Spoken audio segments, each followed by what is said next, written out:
Friends, आज हम पढ़ेंगे क्लास 6 का मल्हार।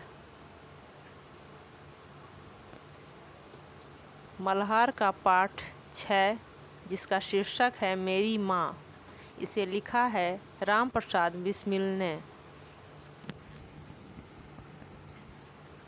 श्री राम प्रसाद बिस्मिल बड़े होनहार नौजवान थे। गजब के शायर थे, देखने में भी बहुत सुंदर थे, योग्य बहुत थे।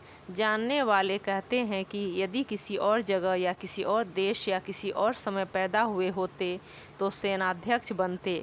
यह कहना है हमारे देश के प्रसिद्ध स्वतंत्रता सेनानी भगत सिंह का बिस्मिल के बारे में। राम प्रसाद बिस्मिल का जन्म जब हुआ उस समय भारत पर अंग्रेज़ों का आधिपत्य था। बिस्मिल छोटी सी आयु से ही भारत की स्वतंत्रता के लिए अंग्रेज़ों से लड़ते रहे। अंग्रेज़ों ने उन्हें जेल भेज दिया और फांसी की सज़ा दे दी।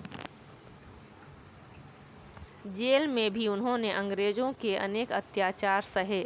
जेल में रहते रहते ही उन्होंने चोरी छिपे अपनी आत्मकथा लिखी और अंग्रेज़ों से बचते बचाते जेल से बाहर भेजते रहे। उनके साथियों ने उसे प्रकाशित भी करवा दिया। इसका नाम रखा गया निज जीवन की एक छटा। इस पुस्तक ने अंग्रेज़ों के होश उड़ा दिए। लोगों में अंग्रेज़ों के विरुद्ध क्रोध और बढ़ गया। इस तरह इस आत्मकथा के कारण अंग्रेज़ बिस्मिल को फांसी देने के बाद भी उन्हें हरा न सके। इस आत्मकथा के माध्यम से आज भी बिस्मिल हमारे मस्तिष्क में जीवित हैं। आज भी यह आत्मकथा लोगों को प्रेरित करती है। क्या आप भी उनकी आत्मकथा को पढ़ना चाहते हैं? क्या कहा? हाँ, तो यहाँ प्रस्तुत है उसी आत्मकथा का एक अंश। लखनऊ कांग्रेस में जाने के लिए मेरी बड़ी इच्छा थी।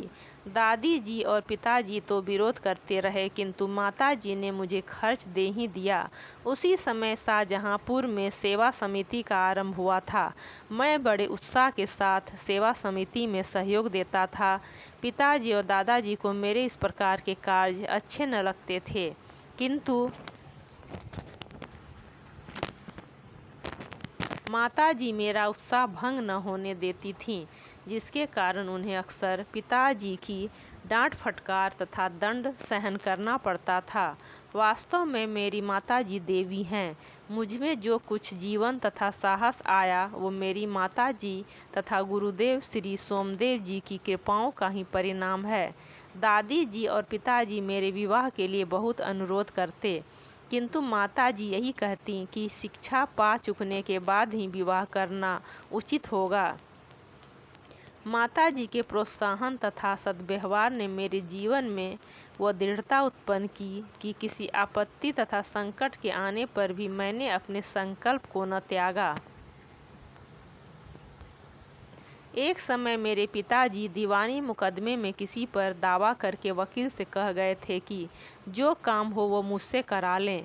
कुछ आवश्यकता पड़ने पर वकील साहब ने मुझे बुला भेजा और कहा कि मैं पिताजी के हस्ताक्षर वकालतनामे पर कर दूं। मैंने तुरंत उत्तर दिया कि यह तो धर्म विरुद्ध होगा, इस प्रकार का पाप मैं कदापि नहीं कर सकता। वकील साहब ने बहुत समझाया कि मुकदमा खारिज हो जाएगा, किंतु मुझ पर कुछ भी प्रभाव न हुआ, न मैंने हस्ताक्षर किए। अपने जीवन में हमेशा सत्य का आचरण करता था, चाहे कुछ हो जाए सत्य बात कह देता था। 11 वर्ष की उम्र में माताजी विवाह कर शाहजहांपुर आई थी। उस समय वह नितांत अशिक्षित एक ग्रामीण कन्या के समान थी। शाहजहांपुर आने के थोड़े दिनों बाद दादी जी ने अपनी छोटी बहन को बुला लिया। उन्होंने माताजी को गृह कार्य की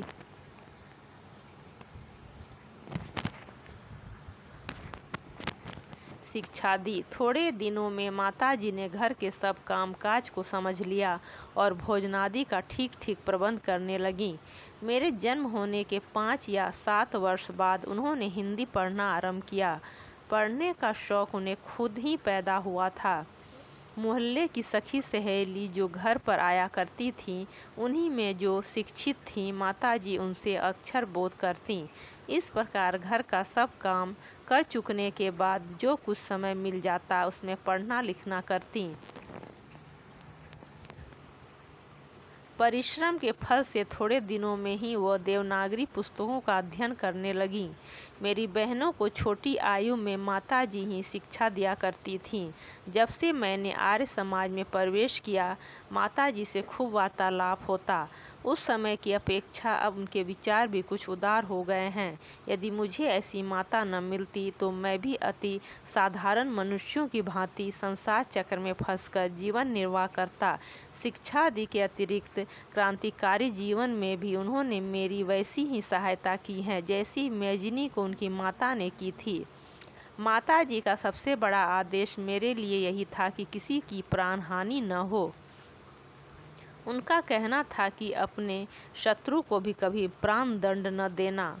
उनके इस आदेश की पूर्ति करने के लिए मुझे मजबूरन 2-1 बार अपनी प्रतिज्ञा भंग करनी पड़ी थी। जन्मदात्री जननी, इस जीवन में तो तुम्हारा ऋण उतारने का प्रयत्न करने का भी अवसर न मिला।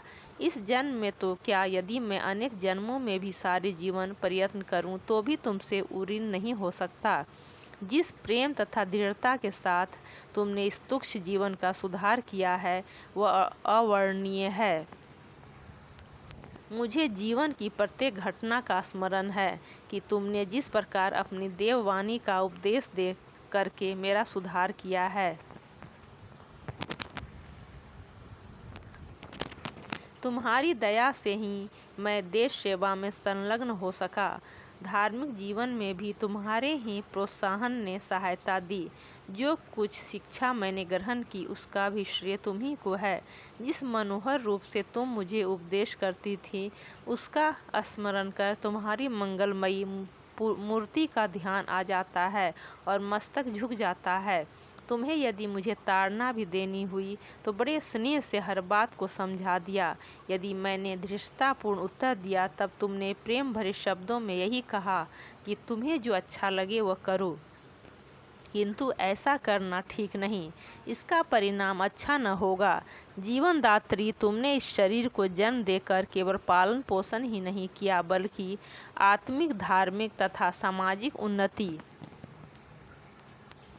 में तुम ही मेरी सदैव सहायक रही। जन्म जन्मांतर परमात्मा ऐसी ही माता दे। महान से महान संकट में भी तुमने मुझे अधीर नहीं होने दिया। सदैव अपनी प्रेम भरी वाणी को सुनाते हुए मुझे सांत्वना देती रही। तुम्हारी दया की छाया में मैंने अपने जीवन भर में कोई कष्ट अनुभव न किया। इस संसार में मेरी किसी भी भोग विलास तथा ऐश्वर्य की इच्छा नहीं। केवल एक इच्छा है, वह यह कि एक बार श्रद्धापूर्वक तुम्हारे चरणों की सेवा करके अपने जीवन को सफल बना लेता, किंतु यह इच्छा पूर्ण होती नहीं दिखाई देती और तुम्हें मेरी मृत्यु की दुख भरी खबर सुनाई जाएगी। माँ, मुझे विश्वास है कि तुम यह समझकर धैर्य धारण करोगी कि तुम्हारा पुत्र माताओं की माता या भारत माता की सेवा में अपने जीवन को बलि देवी की भेंट कर गया और उसने तुम्हारी कोख कलंकित न की। अपनी प्रतिज्ञा पर दृढ़ रहा। जब स्वाधीन भारत का इतिहास लिखा जाएगा तो उसके किसी पृष्ठ पर उज्ज्वल अक्षरों में तुम्हारा भी नाम लिखा जाएगा।